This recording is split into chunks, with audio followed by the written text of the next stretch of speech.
Oi, gente linda. Tudo bem com vocês? Tudo certinho? Joinha, né? Então vamos lá. Hoje a gente vai ter aula de história. A Pro pensou em fazer o seguinte. Como tem muita matéria de história, né? Muito texto, porque é a forma que se tem de contar a história, né? Do que já aconteceu no passado. É a gente lendo, né? Lendo a história. Então, como tem muito texto, o que a Pro pensou? Em hoje eu dar 2 aulas de história para vocês e não dar geografia, porque geografia tem pouca matéria para terminar. História tem um pouquinho mais, tá? Então, o que a Pro vai dar de conselho? Para vocês assistirem a primeira parte da aula, preencherem, né? Fazerem a atividade avaliativa de história que tem hoje e dar uma descansadinha. Quem quiser pode até deixar a segunda parte para um outro dia, para não ficar cansativo, tá?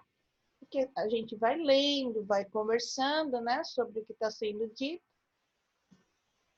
Então, para não ficar cansativo, vocês vão poder escolher. Ou vocês vão dar uma paradinha, vão fazer alguma outra coisa, né, para dar uma descansada e depois assiste a segunda parte, ou pode deixar a segunda parte para um outro dia.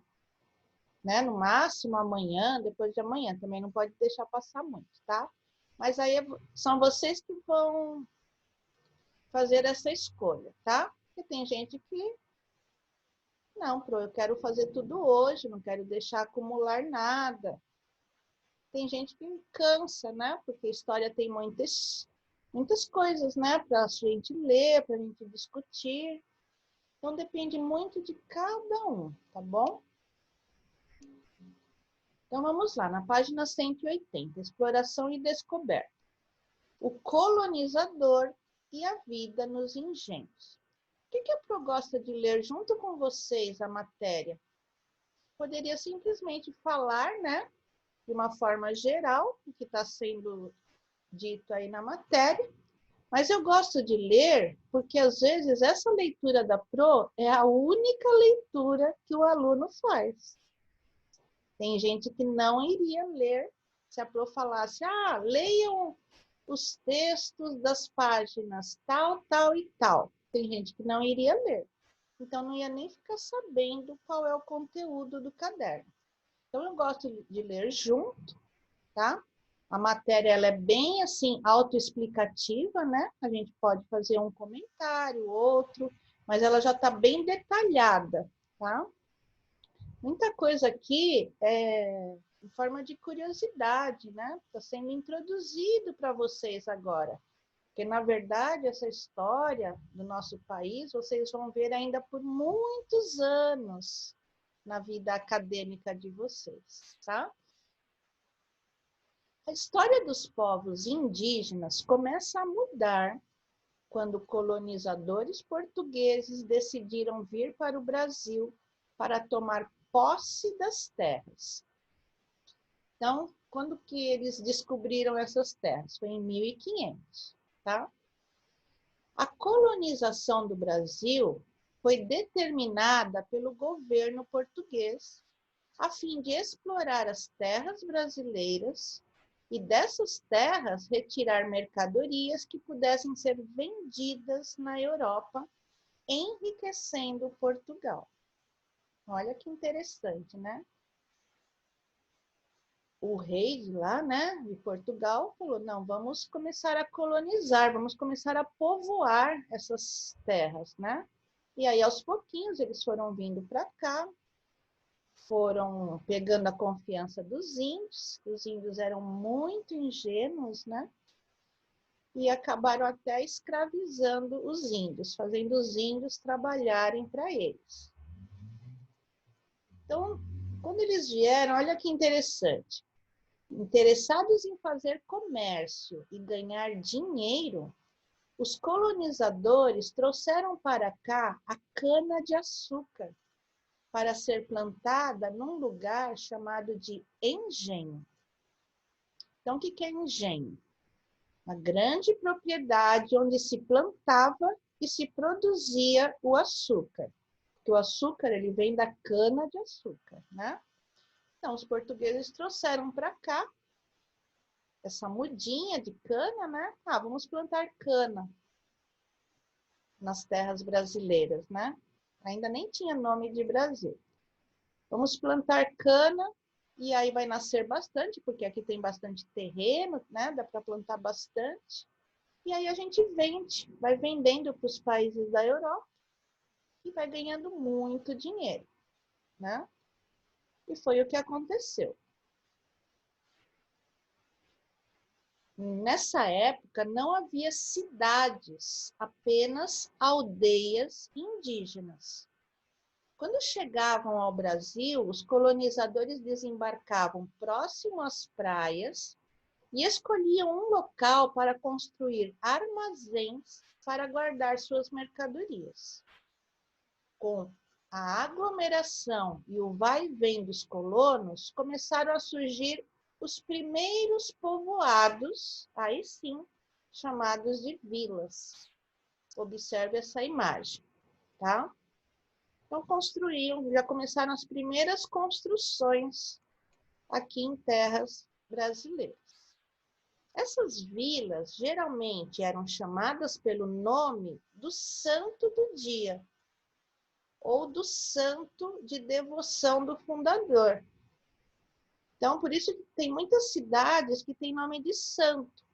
São Paulo, São é uma forma menor, né? Mas São quer dizer santo. Então, é São Paulo, foi uma homenagem ao Santo Paulo. São Vicente, ao Santo Vicente. São Sebastião, ao Santo Sebastião. Então, eram homenagens que os colonizadores faziam os santos, né? Que eles acreditavam naqueles santos, eram devotos.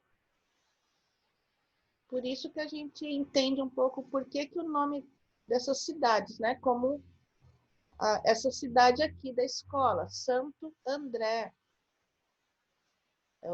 Santo André, tem São Caetano, Santo Caetano, tem São Bernardo, Santo Bernardo, tá?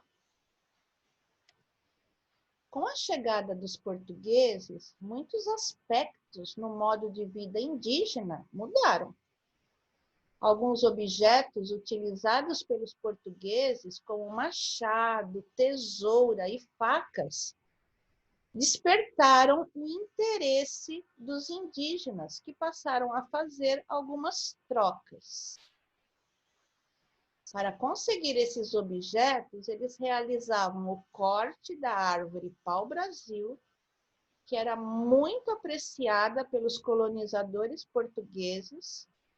O que eles faziam? O pau-brasil vendiam lá para toda a Europa. Por quê?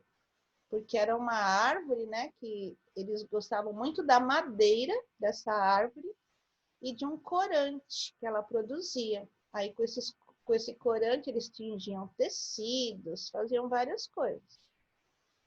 Então, essa troca muito ingênua, né, da parte dos índios, foi fazendo com que eles fizessem atividades contra a própria natureza. E aí, acabaram quase que praticamente com todo o pau-brasil aqui dessas terras. Levaram tudo para a Europa. Hoje, se existir um ou outro exemplar, né, dessa árvore, é muito, porque eles levaram tudo embora. Observe abaixo, não são essas cenas, tá? Essas cenas são dos índios cortando árvores. Mas eu vou deixar a cena para a próxima página. Observe abaixo um mapa dessa época. Nele é possível identificar indígenas no corte das árvores ao longo do litoral brasileiro. Então, olha, pegando toda a parte de litoral, né, onde ficam as praias, né? Mas também é de onde vinham, ó, as caravelas, tá vendo? Vinham as caravelas com os portugueses para explorar essas nossas terras aqui, né? E aqui os índios cortando a árvore, pau-brasil, que era muito apreciada pelos europeus. Eles usavam a madeira, né? Dá para fazer muita coisa com a madeira, né? Muitos móveis. E eles também usavam um pigmento que ela tem, um corante. Usavam principalmente para tingir tecidos, para outras coisas. Então, aqui é a fonte, tá? Quem fez esse mapa aqui, ele até pertence a um atlas, que é um livro só de mapas, tá? Então, olha como é que tudo começou, né? Como é que as terras as nossas terras aqui começaram a ser exploradas, começou a se pegar o que ela tinha de melhor e levar embora para ganhar dinheiro, tá? Nesse período, a extração, extrair é tirar, né, da natureza. A extração do pau-brasil ocorreu de forma predatória. Então, eles foram tirando tudo. O certo seria o quê? Se fosse o caso, né? Tirar uma árvore e plantar outra no lugar, da mesma espécie, né? Mas não, só foram tirando e não foram replantando. Então, essa extração foi feita de forma predatória ao longo do litoral brasileiro e garantiu grandes lucros para os portugueses. Eles ganharam muito dinheiro com retirando essas árvores, né? Que tinham o nome de pau-brasil. Para essa extração, os colonizadores usavam a mão de obra indígena. Então, usavam o trabalho dos índios, né? Para cortar todas essas árvores.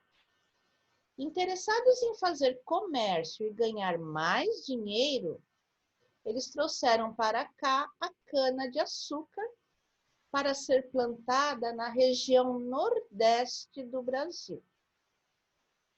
Para trabalhar na extração do pau-brasil, no plantio da cana-de-açúcar e na produção do açúcar, os colonizadores precisavam de mais gente.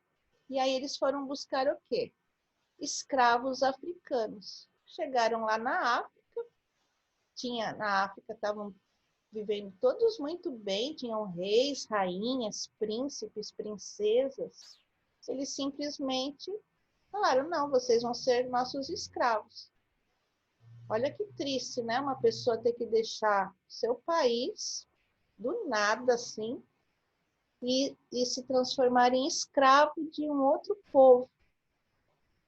Então, uma situação muito triste, vinham às vezes acorrentados, porque eles não queriam essa vida para eles, eles tinham a vida deles, né? A família deles lá na África. E não, foram obrigados, né, a vir para cá. Assim, os colonizadores passaram a viver nos engenhos, adotando um modo de vida basicamente rural, né? Com características da vida rural, que é onde tem plantio, né? Plantação. Depois tem a colheita. Depois tinha os moinhos, né? As moendas para moer aquela cana. Aí virava um caldo, né? A garapa. Depois eles transformavam aquilo em endurecia, eles transformavam aquilo em açúcar. Naquela época, não existia ainda o açúcar refinado, branquinho, que a gente conhece hoje. Naquela época, o açúcar era daquela cor caramelo, né? Que a gente sabe que é o açúcar mascavo, tá? O convívio dos portugueses com indígenas e africanos provocou a mistura dos costumes dos três povos. E certos hábitos foram incorporados no dia a dia deles.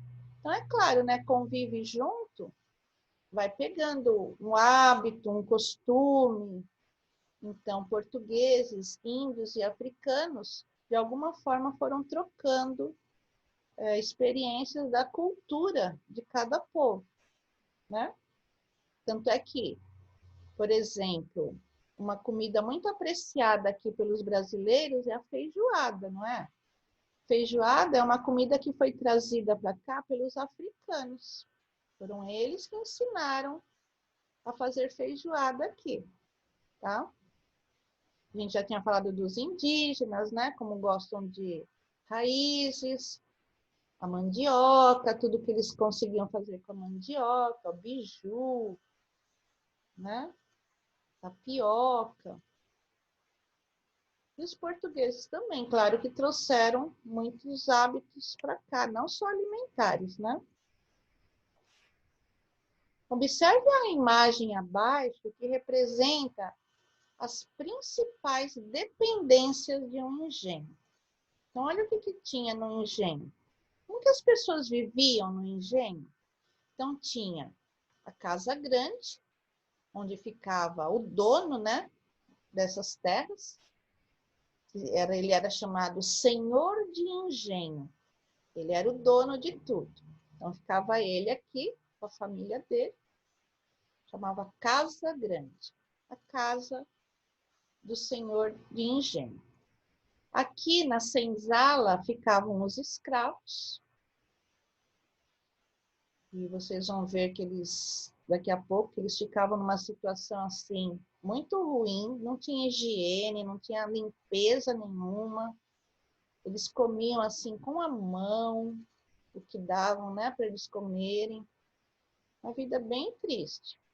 Aqui a roça, né, onde tinha algum tipo de plantação de alimentos, para depois eles colherem isso e usarem, né, para a própria sobrevivência.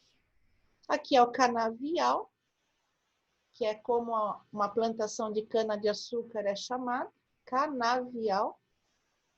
Aqui é a moenda, onde eles moíam essa cana-de-açúcar, tá?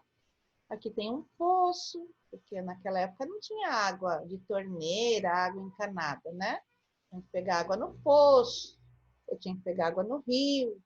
Aqui uma capela, uma capelinha, porque era um povo muito religioso, tal.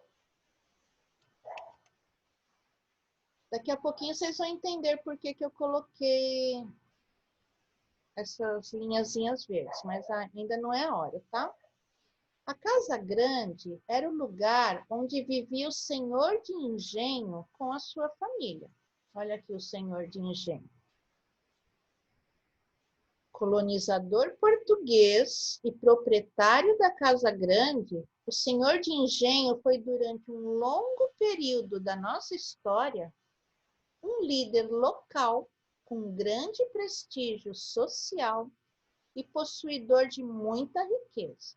Então, na sociedade ali, né, daquela época, ele tinha muito prestígio, ele era considerado uma pessoa muito importante e era muito rico, né? Porque estava plantando ou retirando recursos naturais daqui dessas terras e vendendo para outros países. Foi ficando muito rico. Ao longo dos anos, desenvolveu muitos povoados em terras brasileiras, abriu estradas e plantou roças para a alimentação do povo. E para tudo dependia do engenho. Então, tudo girava em torno do engenho, né? Dessa plantação de cana, e era assim que se ganhava dinheiro na época, tá? Mas também eles fizeram uma roça, né? Uma plantação para colher alimentos para o próprio sustento também, né? A Casa Grande tinha vários cômodos utilizados por toda a família e pelas pessoas que passavam pelo engenho para visitar ou para falar de negócios. No interior, ou seja, lá dentro das casas, a decoração era simples, pois a maioria dos móveis era produzido no próprio engenho com a madeira retirada das matas. No entanto, havia também certos objetos, como prataria, objetos feitos com prata, né? E alguns móveis que vinham lá da Europa. Então, eles também traziam algumas coisas lá do país deles para cá.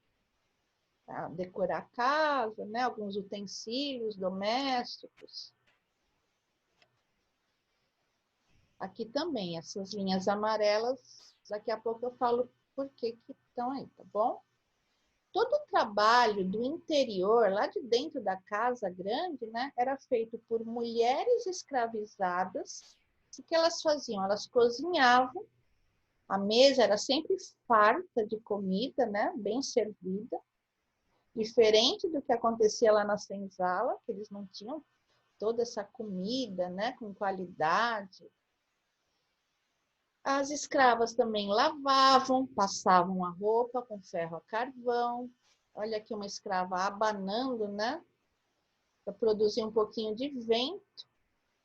O senhor do engenho para sua esposa. Aqui o escravo, a postos, né? Aqui também esperando para ver se os senhores iriam querer alguma coisa. Aqui o filhinho dos escravos brincando aqui. Aí até a senhora deu um pedacinho de comida para ele. Então, era uma vida assim, eles eram empregados, tinham que trabalhar, não trabalhavam por um salário, nada. Essa característica de ser escravo é por isso. A pessoa trabalha de graça, a pessoa não ganha nada pelo trabalho dela. Os senhores de engenho aqui, eles eram donos dessas pessoas. Não é como se nem fossem seres humanos, né? Como se fossem objetos. Bem triste. Pela manhã, os escravizados iam buscar água nos riachos para abastecer a casa grande. Como não havia rede de esgoto, todos os detritos eram jogados em fossa ou no riacho. Então, não existia naquela época como existe hoje. Vaso sanitário, né? Aí a gente dá descarga, aí os detritos vão todos lá para baixo para um cano, né? Daí que é o trabalho de esgoto, né? Levar a nossa sujeirinha por um cano, levar embora. Naquela época não existia nada disso. Então eles faziam fossas, eram buracos que eles cavavam assim na terra e aí jogavam o cocô lá dentro, ou algum outro tipo de lixo. Ou então eles jogavam em riacho, né? Que a água é corrente, vai correndo, vai levando embora. Então não tinha assim muita higiene não naquela época, né? Observe algumas cenas desse cotidiano retratadas nas pinturas do pintor francês Jean-Baptiste Debré. Então aqui era a esposa, né, do senhor do engenho, ela era chamada de Sinhá. Ela era a senhora, né? Sinhá e sua filha costurando. Então, eles ensinavam algumas coisas para as filhas mulheres e ensinavam outras para os filhos homens, tá? Então, a filha mulher tinha que aprender a costurar, bordar, tocar piano, né? Aqui os escravos sempre servindo, né? Aos senhores, a senhora, a mocinha, ela era chamada de sinhazinha, né? Uma senhorinha. E eles cuidando de bebê, fazendo algumas outras coisas. Eles não tinham onde deixar o bebezinho deles. Então, quando a sinhá deixava, né, eles podiam trazer também lá no local onde eles trabalhavam. Para os senhores de engenho, eles adoravam quando os escravizados tinham bebês. Eles pensavam, olha, eles vão crescer, vão ser mais 2 escravos que eu vou possuir. Ai, me dá até tristeza falar desse assunto. Gente, aqui a família em um passeio pela vila. Então, olha quem que ia na frente, o senhor, né? E os outros vinham atrás dele. Ele que era o chefe da família. Então, vinha depois a filha menor, a maior, a mocinha, vinha a sinhá, né, a esposa, e atrás vinham os escravos. Hoje em dia, não se usa mais isso, né? O homem andar na frente, a mulher andar atrás. Hoje em dia, um casal, né? Um casal de verdade, um casal que se respeita, um anda ao lado do outro e muitas vezes de mãos dadas, né? Ou abraçados, daí prova a união do casal.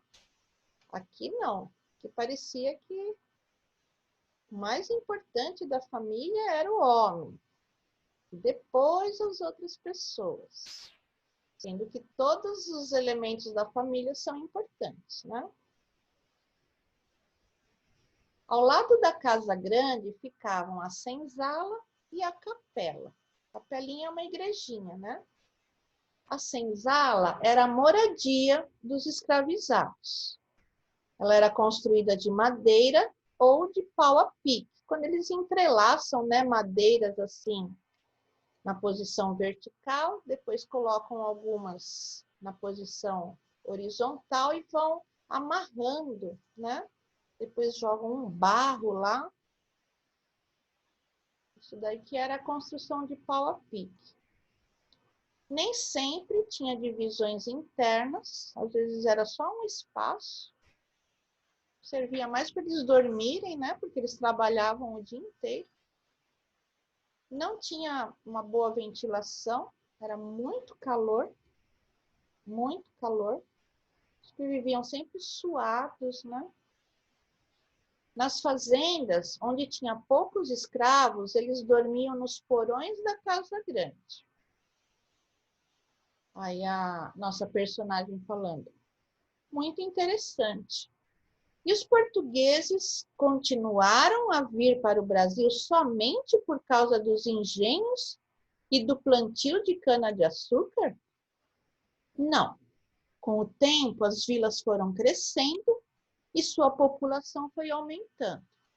E a descoberta do ouro na região de Minas Gerais atraiu a vinda de inúmeros portugueses para cá.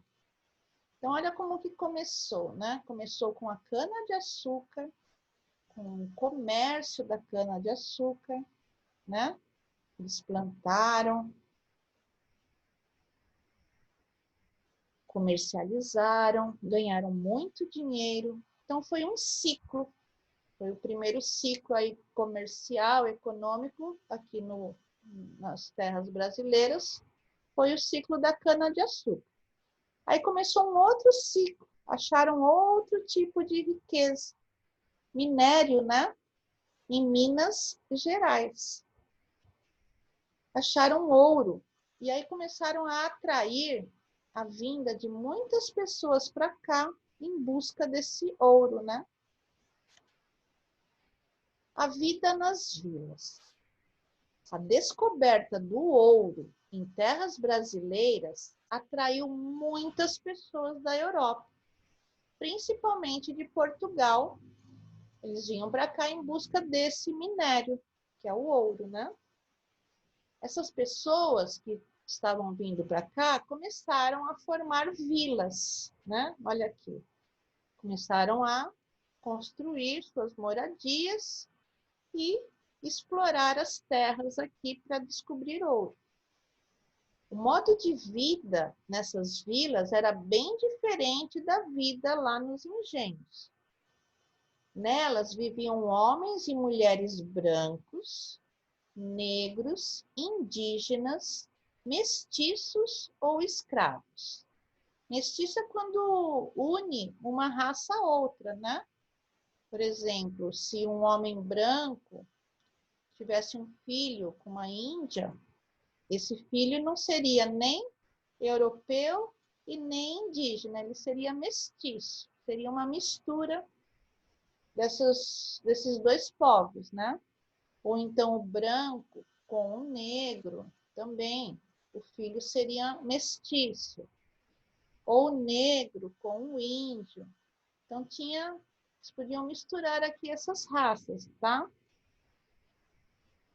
Muitas casas foram sendo construídas e as vilas e os povoados foram crescendo.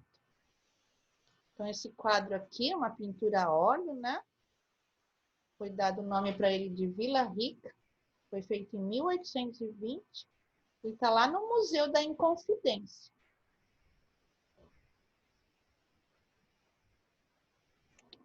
As construções seguiam o modelo português, como eram as construções lá de Portugal. E as pessoas mais ricas procuravam construir casas luxuosas. Observe a foto. Então, quando a Pro mostrou algumas cenas em outras aulas, que a Pro falava, olha, é uma arquitetura colonial. Colonial é esse tipo de arquitetura aqui, que foi feita na época em que os portugueses eram colonizadores aqui dessas terras, e eles construíam as moradias ou outro tipo de construção de acordo com o modelo, como era lá em Portugal. Tá? Em Portugal era assim as construções, eles trouxeram esse modelo de arquitetura para cá. Então, onde tem ainda construção colonial, passou a ser um patrimônio histórico, né? Não pode derrubar, não pode pichar, não pode destruir, nada disso. Porque é uma lembrança que a gente tem daquela época. Então, passou a ser patrimônio histórico, patrimônio cultural do Brasil. Embora houvesse uma preocupação com a construção de casas luxuosas, a higiene praticamente não existia. Eles ainda não tinham essa noção de higiene como nós temos hoje, né? De limpeza, tanto do corpo como do ambiente. Era comum nessas vilas encontrar escravizados que passavam o dia vendendo produtos de seus donos. Eles vendiam mercadorias nas ruas, em cestos e tabuleiros, sem nenhuma proteção. Então, tomavam todo aquele sol, né? Ficavam embaixo do sol. A água que era buscada nos chafarizes corria a céu aberto. Não havia eletricidade, não havia água encanada, não havia esgoto. E o lixo, olha que horror, gente, era jogado nas ruas. Também, né? Em outras formas também, que a Pro já falou, né? Fossa era mais para as necessidades, né? Para as fezes. Mas também jogavam, às vezes, em rios, riachos. E lixo, assim, o lixo normal produzido também eram jogados na rua. Observe abaixo algumas imagens. Aqui são os escravizados assentando pedra, tá vendo? Eles estão colocando pedra e aí eles tinham esse objeto para bater, para a pedra firmar no chão, né? Lembra que eu falei lá de Paraty, numa dessas aulas, que eu falei que tem lá uma rua com aquela pedra chamada pé de moleque? Aquelas pedras foram colocadas por escravos. Então, aquela rua, assim, ela é preservada, porque ela está guardando história, né? De um tempo, de uma época. Aqui, vendedoras de frutas. Aqui, vendedor de frangos. Aqui, os franguinhos. Carne, né? Vendedor de flores. Carregadores. Então, tá vendo? Sempre os escravizados sempre trabalhando e sempre para gerar lucro para os seus donos, para os senhores. Quanto à alimentação, havia muita fartura para os ricos. O mesmo não acontecia com a maioria dos habitantes da vila, por conta das condições precárias de higiene e por falta de condições financeiras, eles se alimentavam mal. Aqui já está falando de homens brancos mesmo. Podem ser europeus ou podem ser já fruto aqui da mistura de povos, mas já está mostrando uma diferença social já, né? De grupos. Então, tinha um grupo que tinha muito dinheiro, tinha luxo, se alimentava muito bem, se vestia muito bem, morava muito bem, e já começou a ter um outro grupo social de pessoas que não tinham esses privilégios, tá? Aqui está mostrando trabalhadores tropeiros, tropeiros porque eles andavam em tropa, né? Andavam em grupo, que transportavam mercadorias para abastecer as regiões. A vida nas cidades mineradoras, né, onde eles queriam achar minério, não só o ouro, passou a ser cada vez mais agitada conforme crescia o número de pessoas circulando pelas ruas. Também aumentou o número de moradias e a prática de comércio e o número de profissionais. Então, começou a ter médicos, advogados, jornalistas, né? Isso é claro, né? Com o passar de muitos anos. Essa época, que foi a época da mineração, passou a ser a mais importante do Brasil. Então, tá vendo? Agora a mais importante já não era mais a época da cana-de-açúcar. Agora já era a época de mineração, de encontrar minério no solo e ganhar dinheiro com isso. Os portugueses chegaram a levar aqui do Brasil pedras assim do nosso tamanho, assim, pedras de ouro, levaram embora, enquanto eles eram colonizadores. Então foram levando também nossas riquezas embora, né? Diálogo com o texto. Qual o principal objetivo dos colonizadores portugueses em relação às terras brasileiras? Então, essa é a sugestão da prova, vocês podem também responder do jeito de vocês. Os colonizadores buscavam nas terras brasileiras produtos que dessem lucro ao serem vendidos lá na Europa. Lucro é dinheiro, né, gente? Dar lucro é fazer dinheiro com aquele produto. 2. Com o plantio da cana-de-açúcar e a construção dos engenhos, a vida das pessoas passou a girar em torno desse local, né? Então, tudo acontecia nesse local. O desenho a seguir está representando os diferentes lugares que formavam um engenho. Identifique-os com base na legenda numérica da imagem. Por que a gente está fazendo essas atividades juntos? Porque a gente está aprendendo essa matéria hoje, né? Então, a gente já vai conversando sobre ela, já vai realizando os exercícios, tá bom?